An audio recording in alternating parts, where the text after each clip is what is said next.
Una de las más importantes corrientes ideológicas, doctrinarias e intelectuales que vertebran al Partido Acción Nacional desde su fundación es la que representa don Efraín González Luna. El programa de hoy vamos a dedicarlo a conocer un poco sobre esta tradición intelectual y doctrinaria, la de don Efraín González Luna, según las evocaciones de nuestro invitado, quien es alguien que está insertado generacionalmente dentro de la tradición de Efraín González Luna. Quédese con nosotros, esto es Plaza de Armas.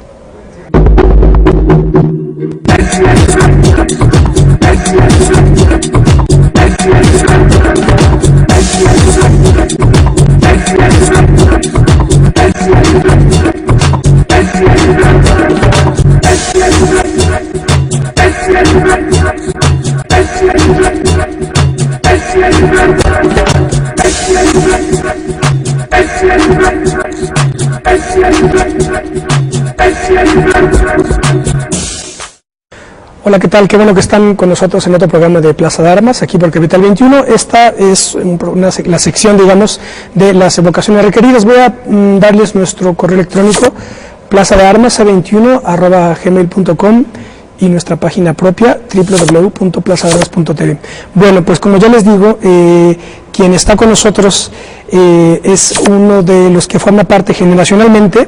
Ahora verán por qué, ya no necesariamente dentro del Partido Acción Nacional, porque ya no está en el Partido Acción Nacional, pero lleva el apellido de González Luna. Se trata de don Mauro González Luna. Hola, don Mauro.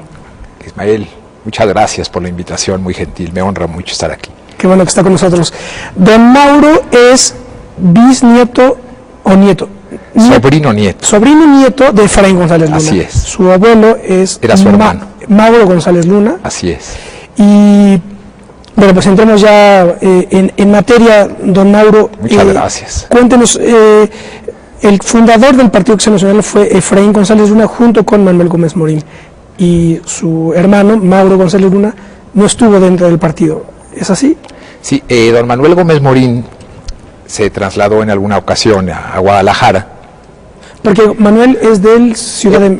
Bueno, él nació en Batopilas, Chihuahua. Con Manuel era de Chihuahua, pero vivía ya en la Ciudad de México. Entonces fue a Guadalajara y habló con un pariente mío, mi tío Víctor, hermano de Efraín y de mi abuelo Mauro, y le dijo: tengo interés en invitarte a que te sumes a la fundación de un partido, lo que sería Acción Nacional. Mi tío Víctor, que era un abogado postulante, no le interesaba la política, un hombre serio, pero al margen de la política, le dijo: yo seguramente Efraín, mi hermano, le va a interesar, porque a Efraín siempre le ha llamado la atención la cuestión política. Y efectivamente ahí, una vez que contactaron a Efraín, pues se hizo una amistad entrañable entre don Manuel Gómez Morín, que es el fundador de Acción Nacional, y mi tío Efraín, que fue pues uno de los pilares intelectuales y el primer candidato a la presidencia en 1952 de lo que fue Acción Nacional. ¿Cuál es la formación de don Efraín González Luna? Mi tío Efraín, yo te agradezco lo de la inserción generacional, pero a la vez te reprocho porque él era más grande que yo. Sí, claro. Porque es tío abuelo, pero la sucesión, la sucesión familiar, sí, me honra muchísimo, ¿verdad? Pero sí hay que aclarar, sí, claro. ¿no? Uno defiende parte de la juventud que ya se fue. Él estudió Derecho en Guadalajara, ¿verdad? Abogado muy talentoso, yo creo que era el abogado más prestigiado de Guadalajara, muy aficionado desde joven a la literatura, a la filosofía, era un lector pertinaz. Yo lo traté de niño, tuve la honra de comer los jueves en casa de mi tía Carmen, hermana de mi tío Efraín, la mayor. Iba mi tío Víctor, mi tío Efraín, su servidor, a casa de mi tía Carmen a comer los jueves. Yo tendría 8 o 10 años. Entonces lo traté bastante de niño. Era un hombre muy alto, yo lo veía como un gigante, de por sí era un hombre muy alto. Era imponente su personalidad, un hombre muy culto, un orador desde muy joven, de corte demosteniano, como dicen en la jerga de la elocuencia. pero fundamentalmente en sus inicios era un abogado postulante muy connotado y con gran afición, insisto, por la literatura. Por la literatura. Tradujo a Joyce. Tradujo a Paul Claudel. Claudel. Recibió las palmas académicas de Francia al traducir La Anunciación de Claudel, este enorme poeta francés.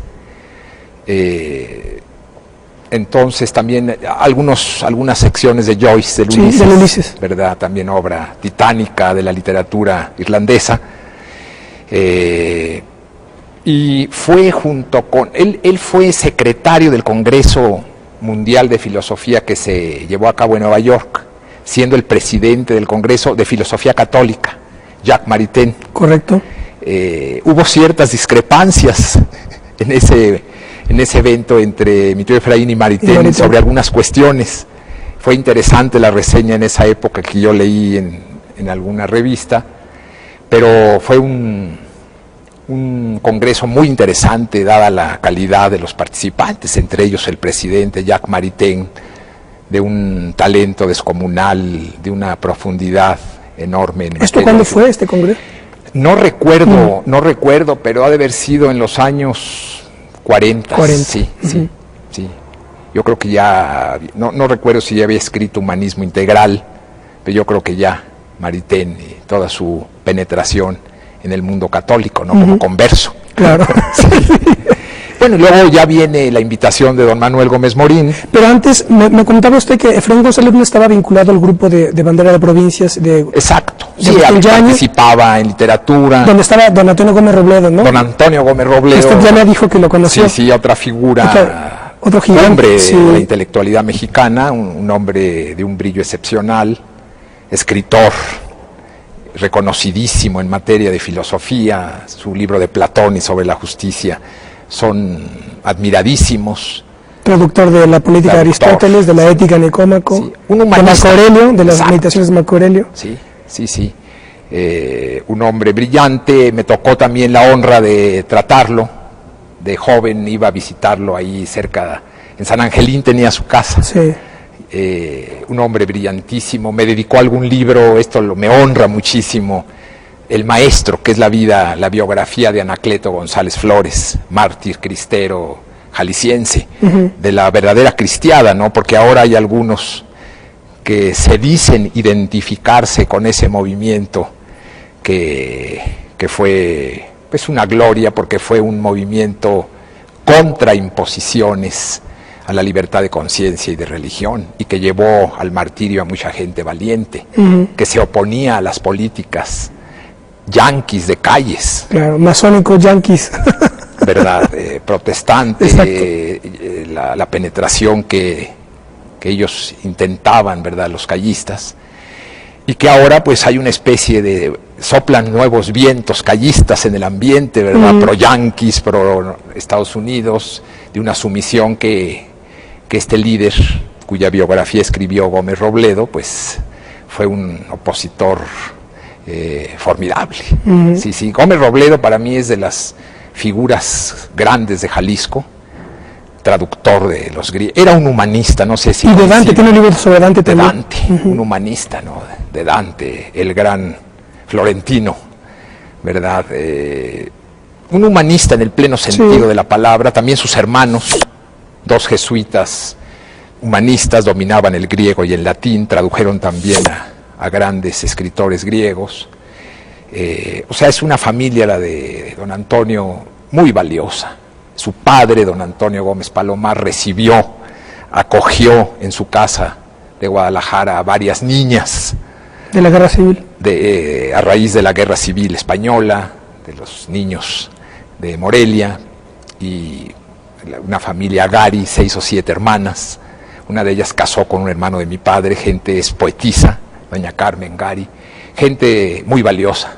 Yo admiro muchísimo a don Antonio Gómez Robledo. Y me cuenta usted que hubo un distanciamiento precisamente por motivos políticos entre Efraín González Luna y Agustín Yáñez, ¿no? Sí, a raíz de... quien mediaba era Gómez Robledo. Sí.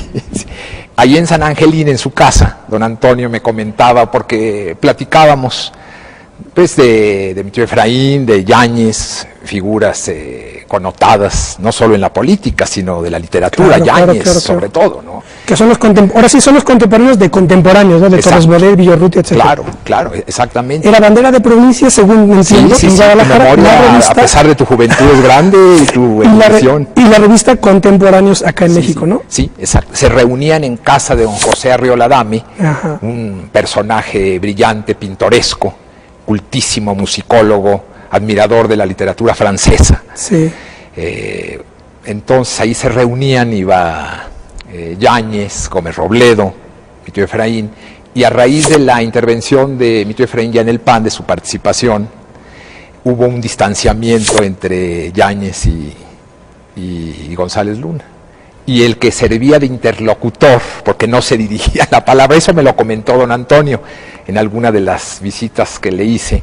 ¿Qué decía? Antonio, dígale a no, se refería, ¿verdad? Por ejemplo, Yáñez, si quería decir algo sobre el comentario que había hecho, se refería a Gómez Robledo para hacer algún comentario o alguna réplica a lo que había sostenido mi tío Efraín, ¿no? Entonces fue muy interesante ese periodo, ¿verdad? Y después, bueno, ya vino la candidatura, bueno, hubo el ofrecimiento ya a Luis Cabrera, que comentábamos.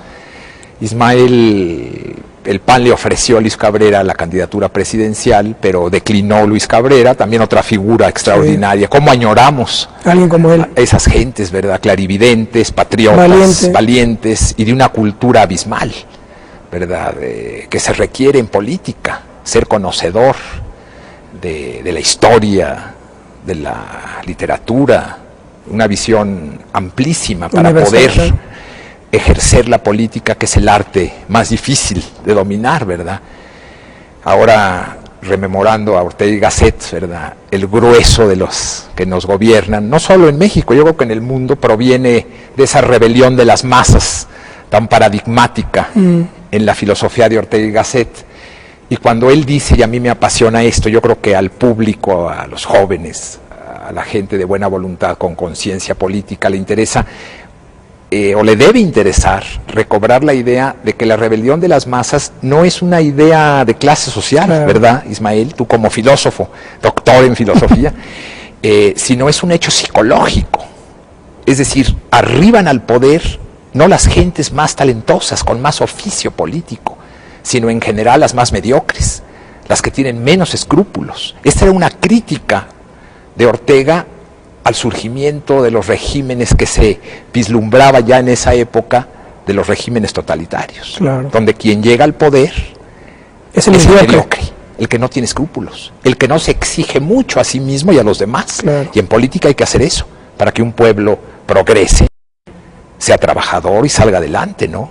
Pero teniendo en sus líderes a gente que se exige mucho a sí misma. Una de las primeras exigencias es la honorabilidad, no solo intelectual, sino económica. Gente honrada, ¿verdad? Con oficio. Pues básicamente luego viene ya la campaña del 52. Una pregunta antes. Este distanciamiento, por ejemplo, entre, digamos, el círculo que se organizaba alrededor de Arriola. Don José Arriola.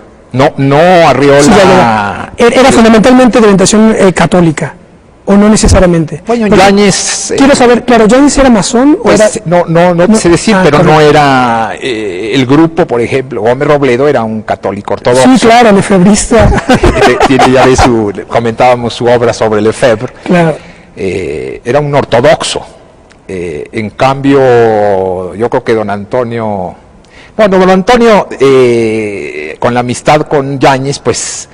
Yo creo que eran los heterodoxos, Yáñez y algunos otros que asistían, pero Arriola también no era tan ortodoxo, porque era un hombre más bien romántico, ¿verdad? También un admirador de los grandes poetas, como Baudelaire, todo ese grupo, ¿no? De los poetas malditos de la Francia de aquella época, ¿no? O sea, yo creo que era un grupo muy interesante de intelectuales muy brillantes que se reunían a intercambiar ideas, pero donde no prevalecía necesariamente el derrotero de la religiosidad católica, salvo en algunos, como mi tío Efraín sí era un ortodoxo en materia de catolicismo, no solo personal, sino la doctrina social católica la llevó a la doctrina de acción nacional. No hay duda que él era el ideólogo principal en ese campo. Sí. Frente a Gómez Morín, que era considerado más liberal. Mucho más liberal, más secular. Aunque yo le conté la anécdota de Taracena, de Alfonso Taracena, muy bueno. que decía que Vasconcelos, según Alfonso Taracena, en alguna tertulia Vasconcelos dice, voy a contarles un chiste rojo, dice Vasconcelos, pero ese chiste me lo contó Gómez Morín, porque ya sabe cómo son los beatos, todos sus chistes son rojos. Pero yo lo que quiero decir esto, porque esto es importante. Qué bueno que citas a Vasconcelos. Claro, sí, no, bueno, siempre está presente porque el maestro. Algo que comentábamos hace rato antes de entrar al programa es, digamos, este anticlericalismo beligerante, rabioso de muchos liberales y que ha permeado, digamos, social y culturalmente de manera muy notable en el país, ha permeado de tal manera que no se conoce, digamos, las claves de ese anticlericalismo. Y yo lo que veo es que es un anticlericalismo fundamentalmente de masones. Entonces yo a veces digo, yo soy ateo materialista, marxista, ateo, ¿no?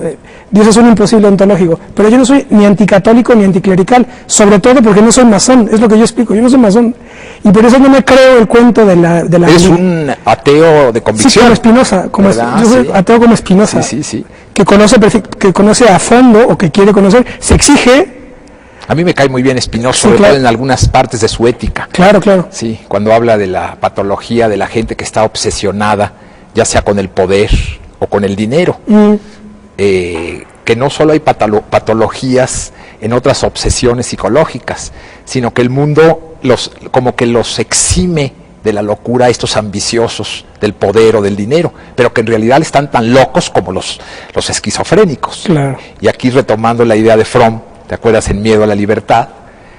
Creo que es una sociedad la que vivimos que añora estas figuras que tú señalas y que haya esa convicción firme de creer o no creer en Dios, no esas tibiezas que ahora están prevaleciendo, esa indiferencia ante problemas claves de la vida personal y colectiva, ese robotismo del que habla Fromm, ¿no? Que puede ser conducido tanto por el materialismo en una mala conducción política, como se dio con Stalin, en mi opinión, o tanto en el capitalismo, con los excesos de ese rabioso capitalismo actual cuyo rostro moderno es el neoliberalismo, que llevan al hombre y a la mujer a la misma encrucijada, al robotismo, dice, a una patología social donde la gente está enajenada, donde no es el ser humano, el desenvolvimiento del ser humano, la clave de la política, de la sociedad, del Estado y de la cultura.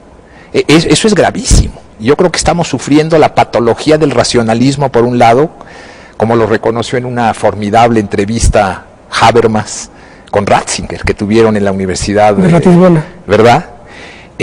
Donde se habla de la patología de la religión por los excesos, por ejemplo, del terrorismo en cierta... Exacto. Y también la patología de la racionalidad. La bomba atómica es producto de la razón. Entonces se necesita, dicen ambos, la purificación tanto de la razón como de la religión. Entonces creo que esa síntesis solo se puede ver, o esa visión solo se puede ver recobrando la salud mental de las sociedades actuales. Y alguien que me estaba situado a esa escala, digamos, de análisis y de entendimiento era alguien como Vasconcelos, por eso luego no se le entiende. Este conflicto entre protestantes y cómo los protestantes protestantes, él como que decía, a ver, aquí hay un plano de configuración, digamos, histórica que desborda los partidos y que era, por ejemplo, la disputa entre protestantes y católicos y masones, que básicamente la política del siglo XIX en México no se entiende si no es dentro de ese estrato de disputas. Y Vasconcelos todo lo que escribía estaba viéndolo a esa escala, cosa que ahora ya es muy difícil, ya no se ve. No se conoce, no se conoce, como señalábamos hace rato. Porque están todos con el complejo de que si Vasconcelos era católico de derecho, y eso qué más da, porque no importa eso, porque lo importante era la escala desde la que veían los conflictos, y son conflictos que siguen estando presentes. Agustín de Hipona también profesaba la religión, un genio, Tomás de Aquino, grandes genios, ¿verdad? El mismo Descartes, pues claro. ¿No? Pascal, ni más ni menos. Entonces, yo creo que son respetables. Y además, aquí retomando lo que tú dices de Vasconcelos, su religiosidad, yo creo que se dio sobre todo al final de su vida, donde hay una especie de de conversión, porque en su juventud, pues todos conocen la vida azarosa de José Vasconcelos. Yo creo que era un hombre de la versatilidad de Agustín de Hipona, guardadas las proporciones y los tiempos, pero era un hombre muy completo, sí, muy humano, muy apasionado, la pasión, ¿no? Toda su filosofía. Yo creo que si ha habido un filósofo en México, fue él. Ha sido José Vasconcelos. Su obra literaria es formidable, inclusive lo propusieron para premio Nobel. Pero ¿sí? Sí, yo estaba leyendo, seguro. Seguramente, pero no hubo ya la fuerza para empujar. No sabía yo ese dato, Sí, yo lo leí en alguna de las biografías sobre José Vasconcelos. Figura cumbre, sobre todo yo creo, un hombre completo en el sentido de que no fue, ¿te acuerdas los griegos cómo calificaban al pensador que se recluía, que se alejaba de la política? Era el idiota.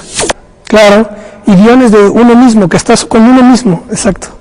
Entonces Vasconcelos, a pesar de su genio literario, filosófico, ¿verdad? Estuvo en la campaña, estuvo con Madero, arriesgó su prestigio profesional como abogado, ¿verdad? Uh-huh. Y se dedicó a la política apoyando a Madero. Yo creo que es una figura paradigmática, claro, alentadora, que deben los jóvenes retomar. Sobre todo, sí. ¿Verdad? La Universidad Nacional. Y quitarse de telarañas de que si era de esto o de otro lado, pues no importa. Sí. Vamos a hacer un corte y estamos con ustedes en un minuto. Muy bien.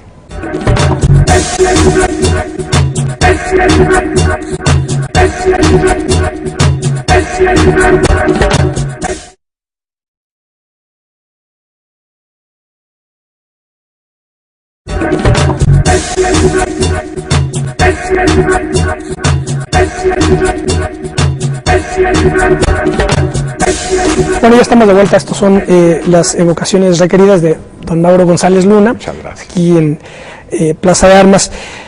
Bueno, pues nos quedamos un poco hablando aquí en el corte sobre Vasconcelos y el problema de, digamos, el hecho de que muchos de los problemas que él vio permanecen, pero ya están disueltos las claves ya están disueltas y no se pueden reconocer. Sí, hay, como señalabas, Ismael, muy atinadamente, hay una gran confusión en México, pero es una confusión, yo creo que prefabricada, es decir, no ha surgido al azar, sino es todo en mi opinión, una consigna premeditada para controlar, para cegar. Es parte de esta dolencia patológica del país enajenado, ahora no solo por el consumismo, porque ahora pueden consumir muy pocos los que tienen dinero, pero enajenada por la miseria, por la desesperación de un pueblo que no encuentra asidero, inclusive material para sobrevivir desde el punto de vista económico, empleo digno. Entonces por eso hay esa emigración brutal a Estados Unidos y a otros lugares. Pero retomando Vasconcelos, lo que tú señalabas, me parece una de las claves que, como dices tú, no está siendo reconocida. No se ve. No se ve. No se ve. O ha sido encubierta sistemáticamente por una propaganda perversa para envilecer la conciencia del mexicano y la mexicana. Porque, como dice Vasconcelos en alguna de sus obras, el régimen, y ha continuado, es la paradoja, actualmente educa a la niñez, a la población, en una corriente contraria, histórica, filosóficamente, a lo que es México, a lo nuestro, al alma del país, a lo sajón, a lo protestantizoide, o como se le puede, la influencia que todavía, aunque sea remotísima, de Poinsett en aquella época. No, claro, pero es que es lo así, que tú señalabas, sí. Después de Monroe, con Calles, por ejemplo, la masonería, que ahora ha revestido otras formas mucho más sutiles y mucho más perversas, porque se les encubre con la máscara en ocasiones de la religiosidad, inclusive de la religiosidad católica. Yo en esto veo una especie de caballo de Troya inmerso en el mismo pensamiento para encandilar a los ilusos, para un grupo de lactantes que hay en México que creen todavía, ¿verdad?, en esas elucubraciones donde se encubre la verdadera espada, claro, ¿verdad?, sí, que es la de continuar enmascarando las tradiciones que harían de México un gran país, tradiciones que se injertan en los veneros que mencionaba Vasconcelos en sus obras, en su raza cósmica, ¿no? En su estética, en sus discursos de la campaña presidencial, discursos que yo creo que no se han repetido en contenido y en brillo como los que pronunció don José, ¿verdad? Grandes discursos, como secretario de Educación, su obra educadora, yo creo que no ha tenido parangón. Es que la edición de los clásicos. Y es la paradoja porque esto creo que me lo decía Porfirio Muñoz Ledo, decía, mis padres son el fruto, los padres de Muñoz Ledo, decía, mis padres se formaron dentro del nacionalismo cardenista, pero en las escuelas de Vasconcelos.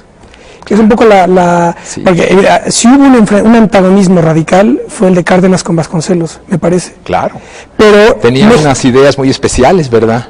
Hubo inclusive aparentemente una alianza, yo algo leí, no sé si sea cierto, pero habría que estudiar los antecedentes históricos y los documentos a raíz del régimen cardenista, al que yo en algunos aspectos respeto mucho por su nacionalismo, claro, pero que en otros pues discrepo.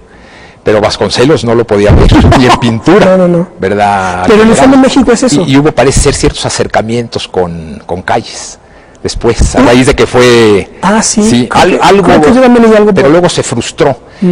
Y también la intervención de Vasconcelos en la Guerra Cristera, ese es otro factor que no sea, pues que permanece oculto, que subyace en la historia, que es muy interesante.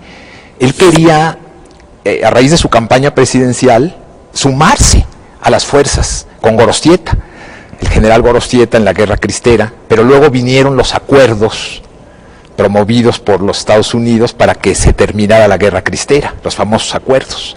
Entonces ahí quedó sin esa posibilidad Vasconcelos de sumarse al movimiento cristero vía Gorostieta. Entonces es muy interesante la figura de Vasconcelos por su autenticidad práctica, una religiosidad pero con sentido social, no una religiosidad arrinconada en lo privado. De hecho, que eso exhibe una gran hipocresía. De hecho, a Manuel Carballo le dijo que dice, a mí nunca me entendieron porque yo lo que era o lo que soy es un socialista tolstoyano. Claro. Así se definía Vasconcelos. Sí, pero nadie me entendió. Sí. Como muchos no lo entendían. Sí, ni lo seguimos entendiendo, por desgracia. Si entendiera el país a un hombre de esas dimensiones, pues otro gallo nos cantara. Por eso el país lo llama Vasconcelos, ¿verdad? En alguno de sus discursos, país de opereta trágica, que en lugar de emular las grandes tradiciones de las que proviene, ¿verdad?, emula regímenes ajenos que nos han arrebatado medio territorio nacional en el siglo XIX. Sí. Y ahora siguen soplando o vuelven a soplar vientos polcos, o como aquellos brindis del desierto que, ¿verdad?, cuando entra el general aquí a la Ciudad de México, grandes aplausos en la intervención americana. Claro. Es muy triste, que querían no solo eso, sino la anexión total. Sí. Y ahora parece que, como te acuerdas de esa frase de Nietzsche, que pisamos sobre un suelo demasiado delgado que amenaza con resquebrajarse.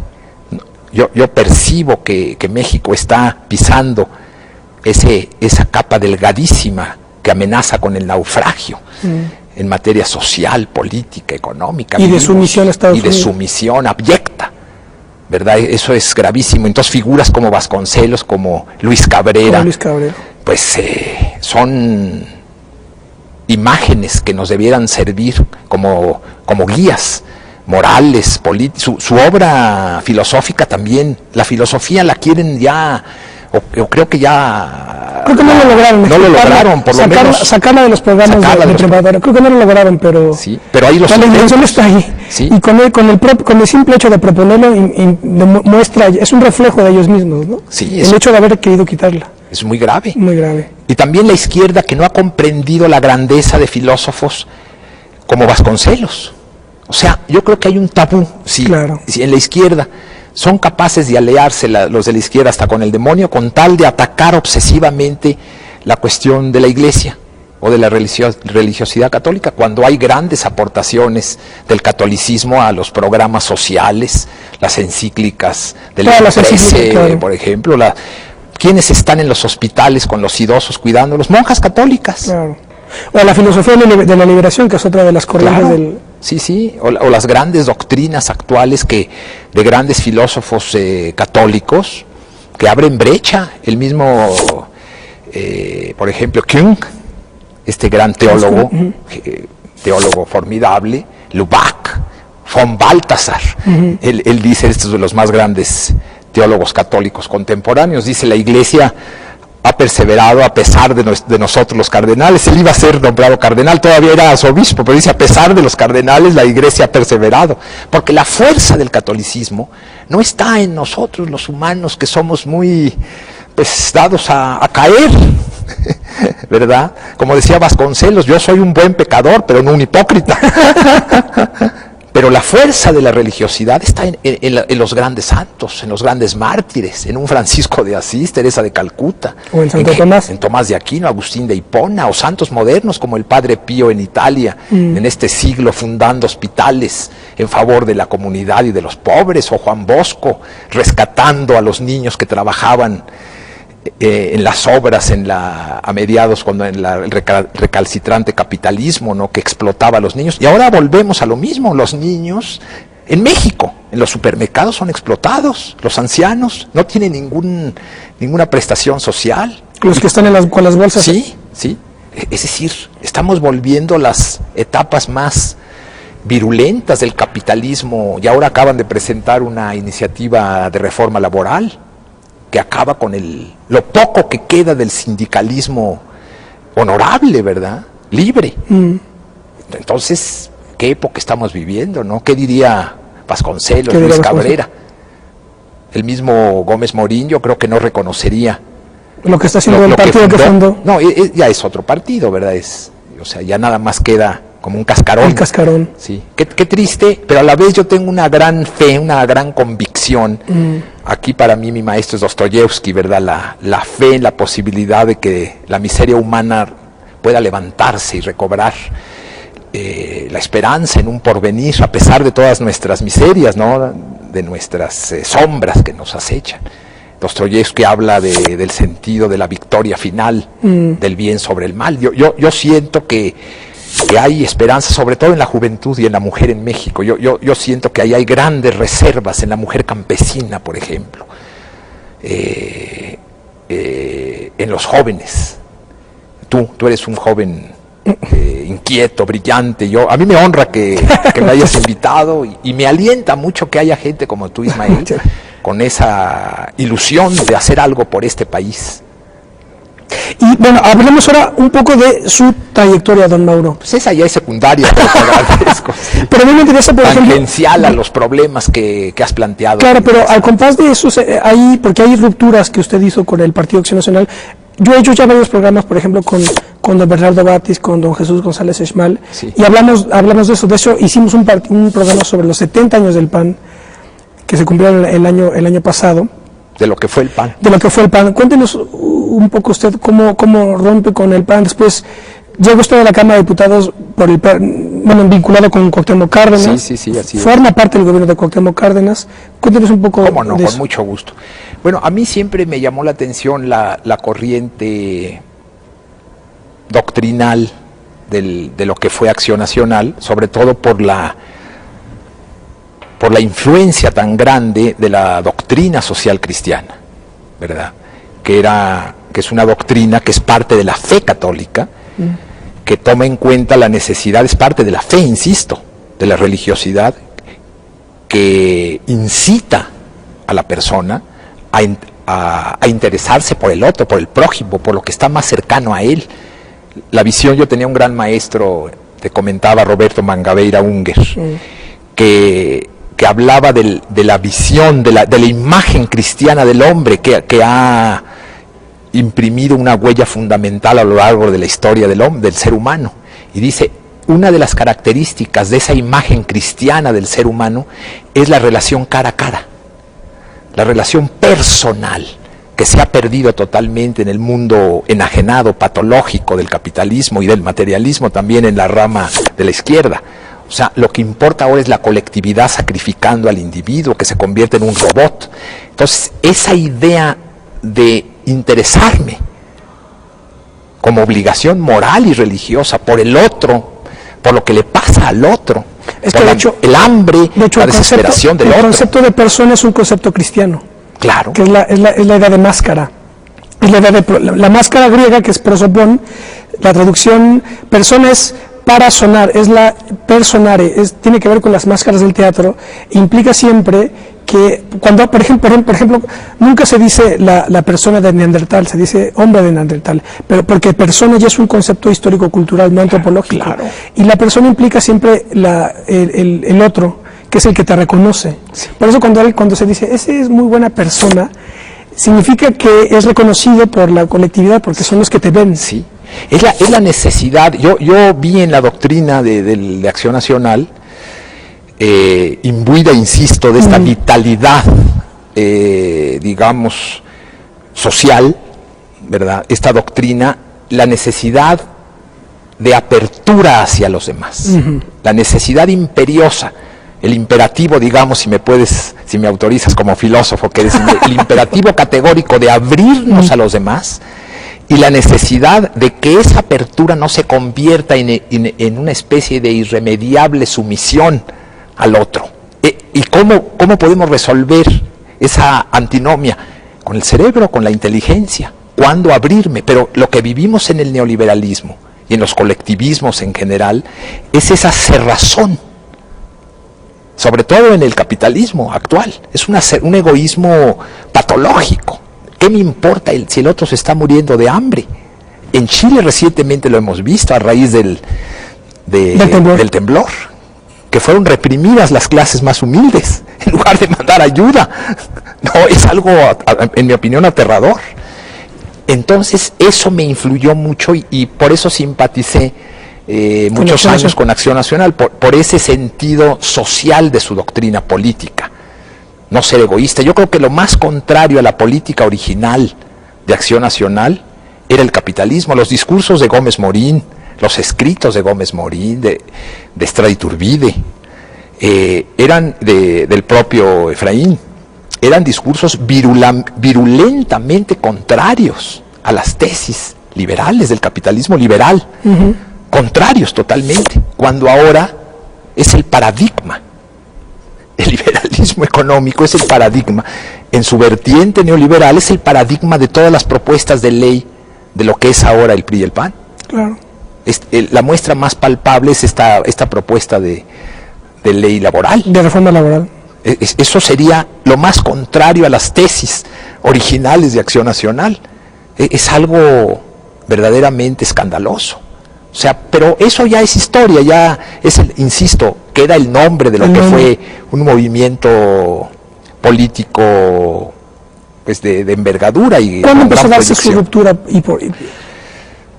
Yo siento que a raíz de que grupos de extrema derecha se fueron infiltrando a finales de los 80, sí, hay una desfiguración notable de lo que fue Acción Nacional, y después en el 88 pues vienen ya, con Salinas, ¿verdad? Que se negó primero y después ya hasta se hizo público y hasta se jactan de que es algo benéfico para el país. Esa confusión que señalabas, Ismael, ideológica, doctrinal, de sentido de la dignidad, del decoro, ya se perdió.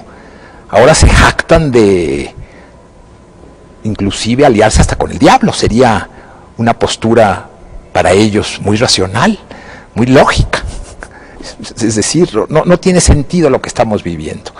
Entonces, después en el 88 viene esa alianza perversa entre los dirigentes del PAN con Salinas para legitimar a Salinas. ¿Te acuerdas?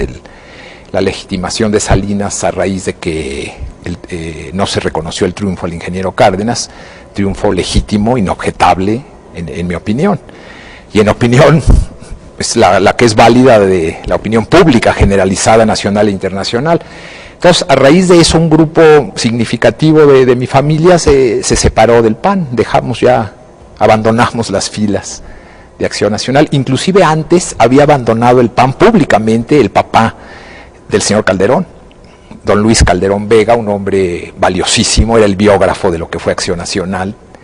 Yo lo traté también de muy joven, un hombre muy brillante, cuando me acuerdo de sus conferencias siempre salpicadas de cultura griega, un hombre honorable que vivía con modestia y había ya renunciado por cuestiones también ideológicas a ese partido. Entonces dejamos muchos el partido y ahora vemos en qué ha acabado ese partido. Entonces en el 92 se fundó un grupo del 90 y tantos, los principios del 90, Foro Democrático. Vamos a dejarlo ahí, don Mauro, vamos a hacer un corte. Estamos de vuelta con ustedes en un minuto.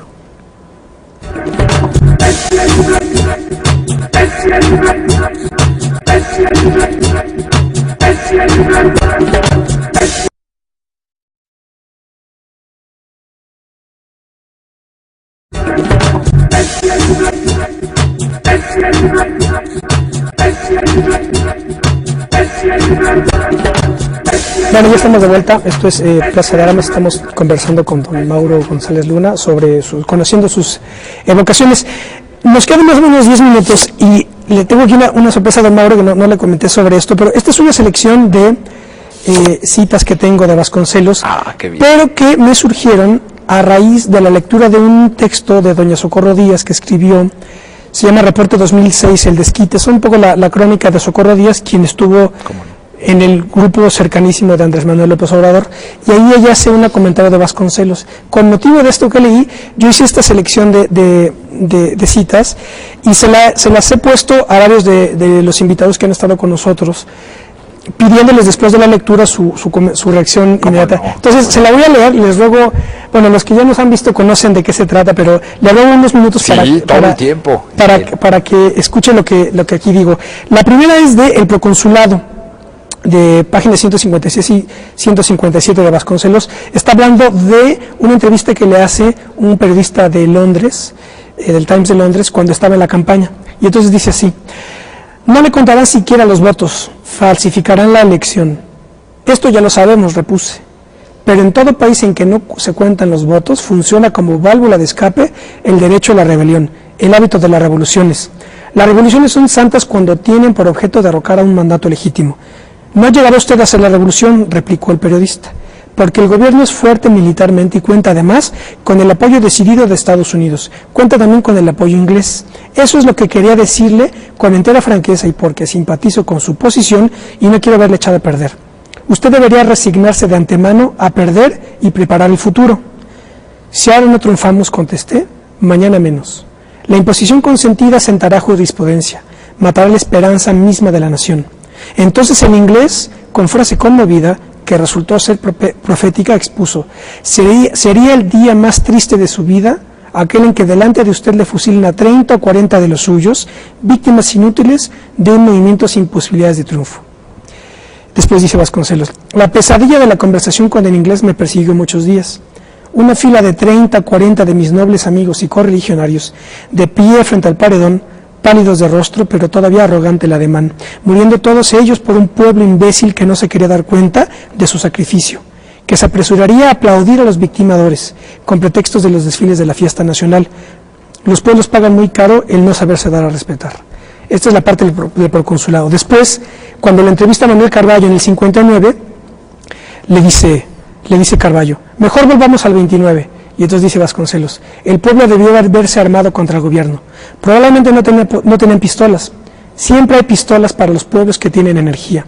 ¿Qué razones le movieron a escribir los 4 tomos de su autobiografía, mejor, de sus memorias? Y dice Vasconcelos: la mala suerte engendra toda la literatura. Escribí mis libros para incitar al pueblo contra el gobierno.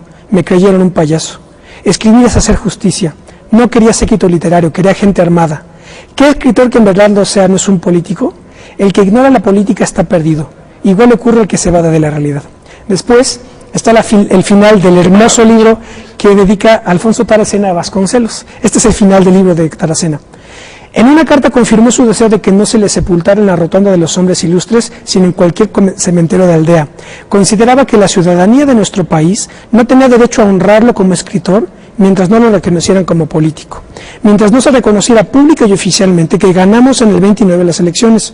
No podía aceptar ningún honor, sin que esto sucediera, no podía aceptar ningún honor sin traicionar la verdad y la justicia. Además, decía, enterrar en la rotonda será para él una injuria.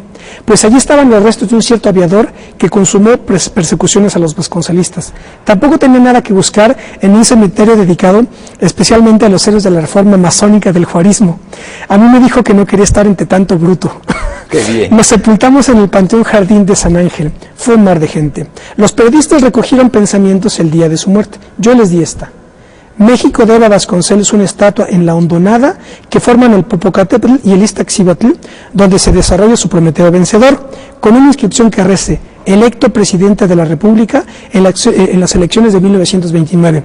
La última vez que lo vi, caminaba por la avenida Juárez, apoyándose en su bastón, mirando al suelo. Bien sabía yo que al hablar de cuál sucedió, se le iluminaría, como siempre, su rostro con una sonrisa. Los transeúntes pasaban indiferentes a su vera. He aquí, me dije, el despojo de la materia, mas al mismo tiempo advertí que lo circundaba algo resplandeciente que no era sino el espíritu de un vencedor. ¡Qué bien! Con esto cierra Taracena su libro sobre Vasconcelos. Y luego viene la reflexión que hizo Socorro Díaz en el contexto de Andrés Manuel López Obrador y todo el conflicto postelectoral. Dice Socorro Díaz: la tercera cuestión tiene que ver con el destino y la proyección de nuestro líder, López Obrador. Hay una imagen que me persiguió como una pesadilla. Tiene que ver con la entrevista que un periodista, hombre o mujer, no recuerdo, hizo a José Vasconcelos en el crepúsculo de su vida.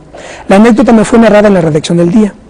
Se apersonó a ver a ese personaje a la asociación directora de la Biblioteca de México, ubicada en la Ciudadela. Pese al puesto más que modesto que entonces ocupaba, el periodista novato iba a preguntar a aquel hombre excepcional sus juicios, que imaginó fulgurantes, respecto de su hazaña por la democracia mexicana y la realidad contemporánea.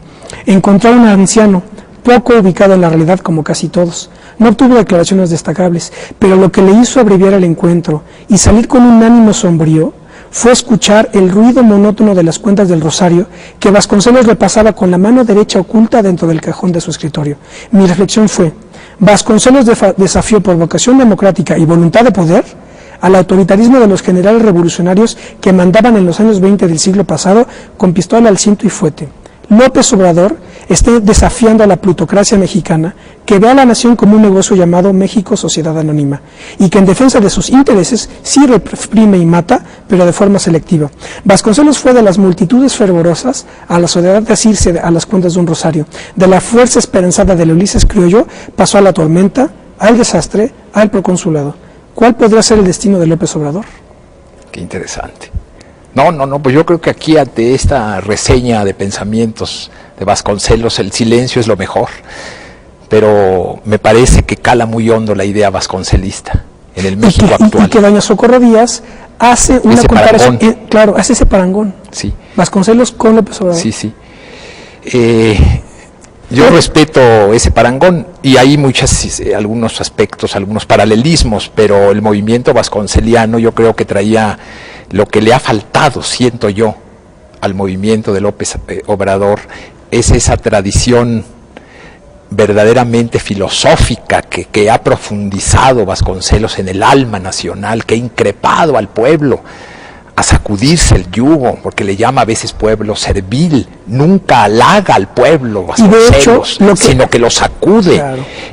Eso y la profundidad de conocer al México real, de dónde venimos, de no repudiar el pensamiento que defiende el espíritu, al catolicismo social, a grandes figuras, eso no lo podemos hacer a un lado. Lo que me recuerda, por ejemplo, le hice la misma lectura a don José Agustín Ortiz Pinchetti, y él me dijo: yo lo que noto ahí es la amargura de Vasconcelos al referirse de modo tan despectivo al pueblo. Y entonces don José Agustín me dijo: la diferencia es que López Obrador no desprecia al pueblo. Yo creo que está equivocado Ortiz Pinchetti, con todo respeto. Yo creo que si ha habido alguien que ame al pueblo es Vasconcelos. No solo con las palabras, con las obras, claro, con su actitud, con su con las ediciones de clásicos verdes. Claro, con su educación, con la Universidad Popular, en el Ateneo de la Juventud, con el lema, con la defensa permanente, y esto es clave, del espíritu, no tenerle miedo a la libertad, no tenerle miedo al espíritu. La tradición de Vasconcelos choca con muchos de los movimientos que han zozobrado por esa falta de defensa del espíritu del pueblo de México. No podemos desconocer la grandeza de la tradición hispanoamericana, claro, de la religiosidad de los franciscanos que vinieron a ayudar al indígena, a elevarlo, ¿verdad? O sea, las escuelas de Tatabasco, la obra colosal de los grandes misioneros.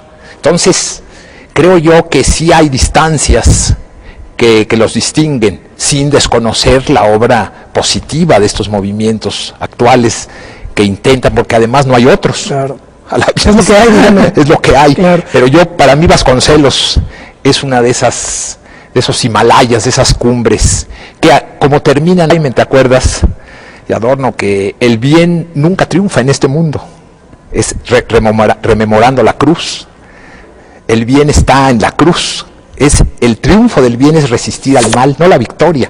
Esa es una lucha que habrá que ir dando siglo con siglo, pero que al final de cuentas no sabemos el resultado. Lo importante es defender el ideal, defender el espíritu, como Vasconcelos lo hizo con su vida y su obra.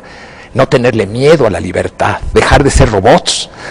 México debe dejar de estar robotizado por los medios masivos que en general no educan, una educación que en lugar de elevar el espíritu de los niños lo envilece con propaganda, con pornografía, que es algo terrible lo que está ocurriendo. Con consumismo. Sí, con consumismo. Entonces, yo tengo una gran fe en que la idea al final de la jornada se impone, la buena idea, y es más fuerte la idea que la violencia. La política es idea, es palabra.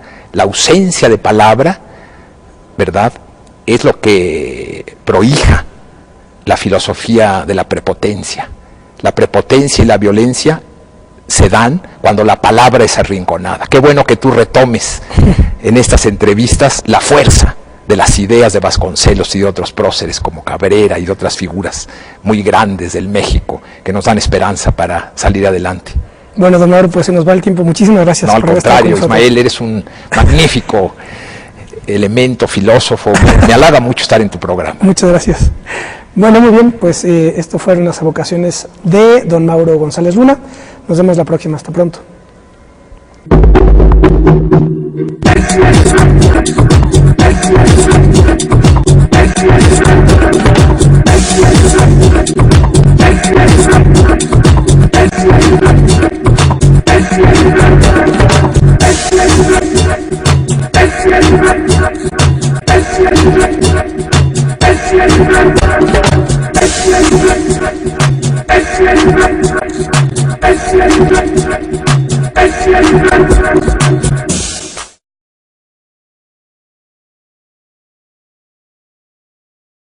Una de las más importantes corrientes ideológicas, doctrinales e intelectuales que vertebran al Partido Acción Nacional desde su fundación es la que representa don Efraín González Luna.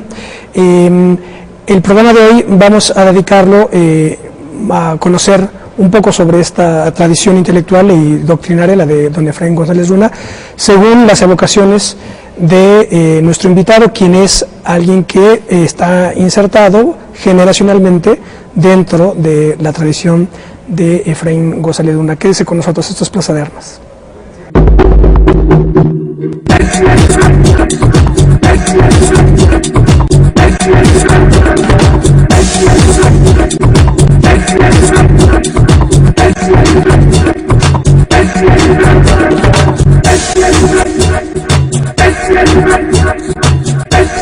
Mauro González Luna. Así es.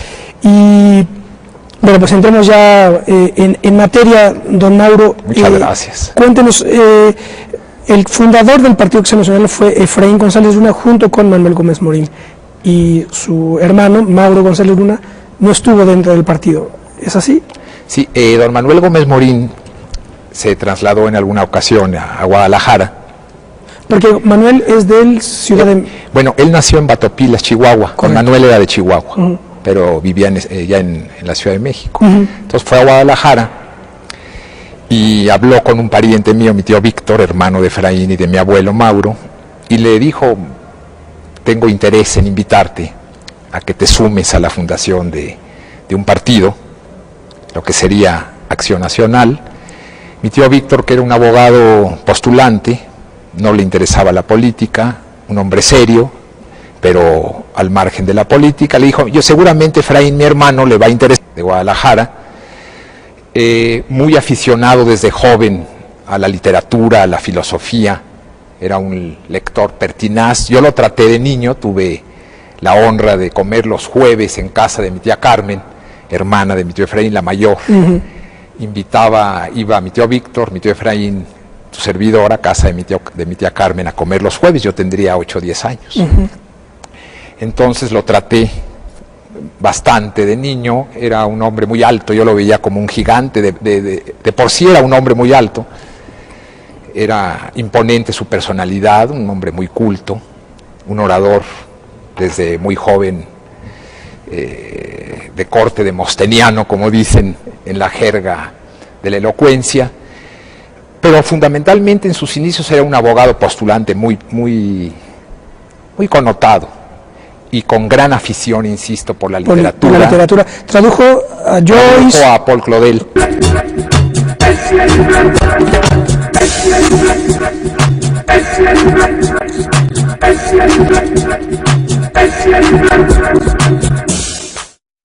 Hola, ¿qué tal? Qué bueno que están con nosotros en otro programa de Plaza de Armas, aquí por Capital 21. Esta es la sección, digamos, de las evocaciones requeridas. Voy a darles nuestro correo electrónico, plazadearmas.21@gmail.com, y nuestra página propia, www.plazadearmas.tv. Bueno, pues como ya les digo, quien está con nosotros es uno de los que forma parte generacionalmente. Ahora verán por qué, ya no necesariamente dentro del Partido Acción Nacional, porque ya no está en el Partido Acción Nacional, pero lleva el apellido de González Luna. Se trata de don Mauro González Luna. Hola, don Mauro. Ismael, muchas gracias por la invitación, muy gentil, me honra mucho estar aquí. Qué bueno que está con nosotros. Don Mauro es bisnieto o nieto. Sobrino nieto. Sobrino nieto de Efraín González Luna. Así es. Su abuelo era su hermano. Porque a Efraín siempre le ha llamado la atención la cuestión política. Y efectivamente ahí, una vez que contactaron a Efraín, pues se hizo una amistad entrañable entre don Manuel Gómez Morín, que es el fundador de Acción Nacional, y mi tío Efraín, que fue pues uno de los pilares intelectuales y el primer candidato a la presidencia en 1952 de lo que fue Acción Nacional. ¿Cuál es la formación de don Efraín González Luna? Mi tío Efraín, yo te agradezco lo de la inserción generacional, pero a la vez te reprocho porque él era más grande que yo. Sí, claro.